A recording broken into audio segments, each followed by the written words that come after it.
नमस्कार, न्यूज 24 देख रहे हैं आप और मैं हूं आपके साथ मुस्कान शास्त्री। एक 50 वर्षीय मुस्लिम यूट्यूबर को उनके ही घर में घुसकर बेरहमी से चाकू से उन पर हमला किया गया।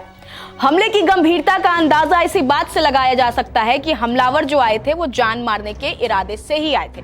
बताया जा रहा है कि बिना नंबर प्लेट वाली बाइक पर दो सवार युवक सीधे उनके घर पहुंचे और अंदर बने ऑफिस में घुस गए। वहां उन्होंने ताबड़तोड़ चाकू से वार किए और फरार हो गए।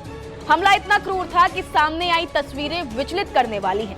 हमले के बाद पूरे इलाके में सनसनी फैल गई है और अब इस मामले पर हिंदूवादी यति नरसिंहानंद ने सलीम पर हुए हमले के खिलाफ योगी सरकार को खुली चुनौती दे दी है। यति नरसिंहानंद कह रहे हैं कि आज सलीम से मिलने जाऊंगा, नहीं तो मेरा कत्ल यहीं होगा।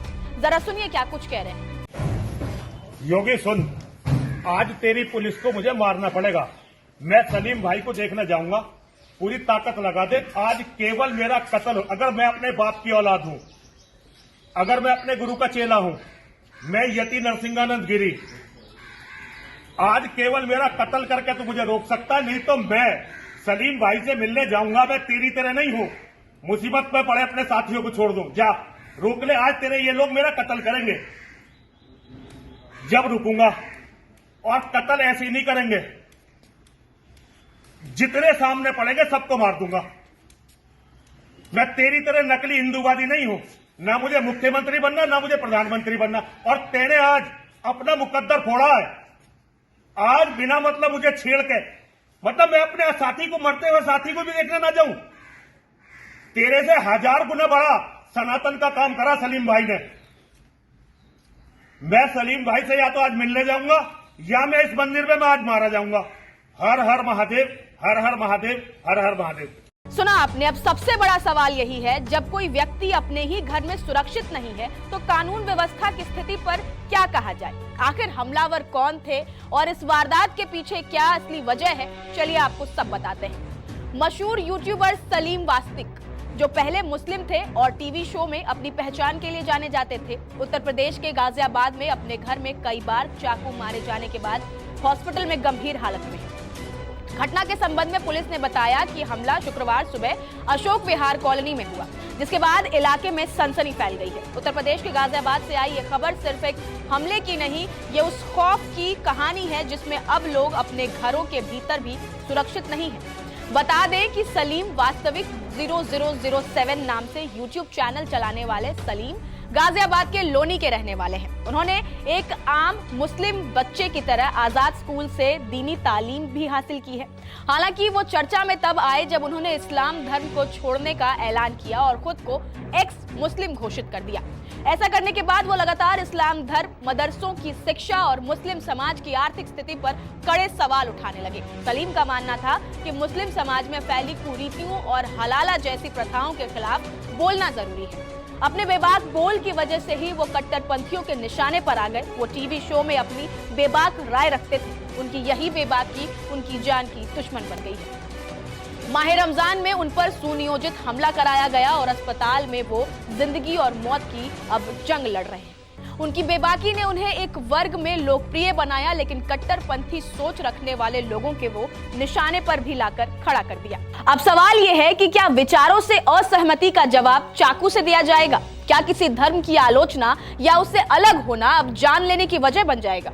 अगर आरोप सही है और हमला विचारधारा से प्रेरित था, तो ये सिर्फ एक व्यक्ति पर हमला नहीं है, अभिव्यक्ति की आजादी पर हमला है। जानकारी के मुताबिक दो आदमी जिन्होंने हेलमेट पहना हुआ था, बिना नंबर प्लेट वाली बाइक पर आए और सीधे 50 वर्षीय वास्तिक के घर के अंदर बनाए गए ऑफिस में घुस गए। हमलावरों ने उनकी गर्दन और पेट में कई बार चाकू मारे और फरार हो गए। उनका गला काटने की कोशिश की गई। आसपास के लोगों और परिवार वालों ने उन्हें पहले पास के अस्पताल में भर्ती कराया। हालांकि वहां के डॉक्टरों ने उनकी चोटों को जानलेवा बताया और उन्हें दिल्ली के गुरु तेग बहादुर यानी जीटीबी हॉस्पिटल में रेफर कर दिया। यहाँ उनकी हालत गंभीर बनी हुई है। पुलिस को सुबह लगभग 8 बजे डायल 112 पर हमला अलर्ट मिला, जिसमें बताया गया कि अली गार्डन इलाके में दो अनजान लोगों ने एक आदमी को चाकू से मार दिया है। सूचना पाकर पुलिस मौके पर पहुंची। घायल की पहचान नूर हसन के बेटे सलीम वास्तिक के तौर पर की गई और उन्हें तुरंत मेडिकल केयर के लिए ट्रांसफर करने का इंतजाम किया गया। मामले में वास्तिक के बेटे उस्मान ने एक फॉर्मल कंप्लेंट दर्ज कराई है, जिसके बाद केस रजिस्टर किया गया। लोनी में सलीम वास्तिक पर हुए हमले के बाद स्थानीय विधायक नंदकिशोर गुर्जर का बड़ा बयान सामने आया है। विधायक ने कहा कि ये साधारण घटना नहीं बल्कि पूरी प्लानिंग के साथ किया गया हमला है। पहले एक बार सुनिए क्या कुछ कह रहे हैं विधायक। देखिए, ये पूरे देश को स्तब्ध करने वाली घटना है, छोटी घटना नहीं है। और जब से देश के यशस्वी प्रधानमंत्री माननीय मोदी जी, उन्होंने यहाँ नक्सलवाद से लेकर के आतंकवाद को जहाँ जमींदोज कर दिया है, वही जो ये मौलाना है, मैं बड़ी बात कह रहा हूँ, जो ये मौलाना बैठे हैं और ये कुछ भी बोलते हैं जहरीले नाक की तरह, और जो मुस्लिम है, जो पढ़े लिखे नहीं है, उनको दिमाग को कहीं ना कहीं उनके ऊपर दिमाग पर असर होता है, अटैक करता है दिमाग को उनकी बातें, और वो मरने मारने पर उतारू हो जाते हैं। तो इसके लिए इन जितने भी मौलाना हैं, जितने मदरसे भारत में बन रहे हैं, ये सारे के सारे मदरसे बंद होने चाहिए। ये फैक्ट्रियां हैं चाइना की तरह, हमें चाइना से सीखना पड़ेगा।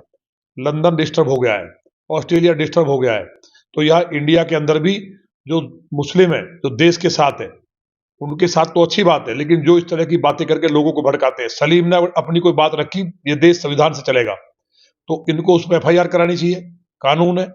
लेकिन सीधा ये कहना वीडियो वायरल करके कि हम उसको मार देंगे और नबी की गुस्ताखी माफ नहीं होगी, तो ये जिहादी हैं, ये ISI के एजेंट है, बाहर से कट्टरपंथी मुल्कों से घटना छोटी नहीं है, ये आतंकवादी घटना है। लोकल आदमी इन्वॉल्व जरूर होगा। पहले भी पार्लियामेंट पे हमला करने वाले लोग लोनी से पकड़े गए हैं। यहाँ पूरा जितने भी गजवाए हिंद का सपना देखने वाले, उनका अड्डा बन चुका है। इसको तबाह करने की जरूरत है और हम कठोर कार्रवाई कराएंगे। माननीय योगी जी कठोर एक्शन के लिए जाने जाते हैं, इसको हम लोग किसी कीमत पर बर्दाश्त नहीं करेंगे। मैं खुद जा रहा हूं अभी, और 7 पीढ़ी याद करें, लॉनी में कोई घुस ना पाए। सुना आपने, शिकायत में हमले में शामिल गाड़ी में सवार 2 अनजान लोगों के नाम और साथी अशफाक, सोनू, शाहरुख नेता, भाटी बिल्डर और एक लोकल AIMIM लीडर अजगर के भी नाम शामिल हैं। उस्मान ने आरोप लगाया है कि इन लोगों ने उसके पिता पर हमला करवाया और सबूत इकट्ठा करने और गिरफ्तारी की मांग की है। अब पुलिस आसपास के CCTV कैमरों से फुटेज चेक कर रही है और ये पता लगाने की कोशिश कर रही है कि आखिर हमलावर कौन थे। हमलावरों का पता लगाने और उन्हें गिरफ्तार करने के लिए टीमें भी लगाई गई हैं। अब सवाल है कि क्या समाज अपने भीतर की असहमति को संभालने की परिपक्वता रखता है या कट्टर तत्व हावी हो जाते हैं। अगर कोई व्यक्ति इस्लाम छोड़ता है या इस्लाम की किसी प्रथा पर सवाल उठाता है तो उसका जवाब तर्क से दिया जाना चाहिए, कानून से नहीं तो कम से कम बहस से तो देना ही चाहिए। लेकिन अगर जवाब हिंसा है तो ये पूरे समाज की छवि पर प्रश्न चिन्ह खड़ा करता है। कट्टरता का कोई धर्म नहीं होता, लेकिन जब धर्म के नाम पर हिंसा होती है तो सवाल धर्म के भीतर ही उठते हैं। उत्तर प्रदेश में कानून व्यवस्था पर सवाल उठाना स्वाभाविक है। अगर कोई व्यक्ति अपने घर के अंदर सुरक्षित नहीं है तो आम नागरिक किस पर भरोसा करे। लेकिन इससे भी बड़ा सवाल ये है कि क्या हम विचारों की लड़ाई को हिंसा में बदलने दे रहे हैं। सलीम वास्तिक पर हमला अगर उनकी वैचारिक स्थिति के कारण हुआ तो ये बेहद खतरनाक संकेत है। किसी भी लोकतंत्र की असली ताकत उसकी असहमति झेलने की क्षमता होती है। धर्म छोड़ना, धर्म की आलोचना करना, धार्मिक प्रथाओं पर सवाल उठाना, ये सब संवैधानिक अधिकार है। हिंसा का कोई औचित्य नहीं हो सकता, चाहे वो बहुसंख्यक कट्टरता हो या अल्पसंख्यक कट्टरता। आप इस पूरे विवाद पर क्या कुछ कहते हैं, अपनी राय हमें कमेंट कर जरूर बताएं। नमस्कार, मैं हूं मानक गुप्ता। अगर आपको हमारा ये वीडियो पसंद आया हो तो इसे लाइक और शेयर जरूर करें, और हाँ, हमें सब्सक्राइब और फॉलो करना ना भूलें ताकि आप देश और दुनिया की कोई खबर मिस ना करें। तो जुड़े रहिए हमारे साथ और देखते रहिए News 24।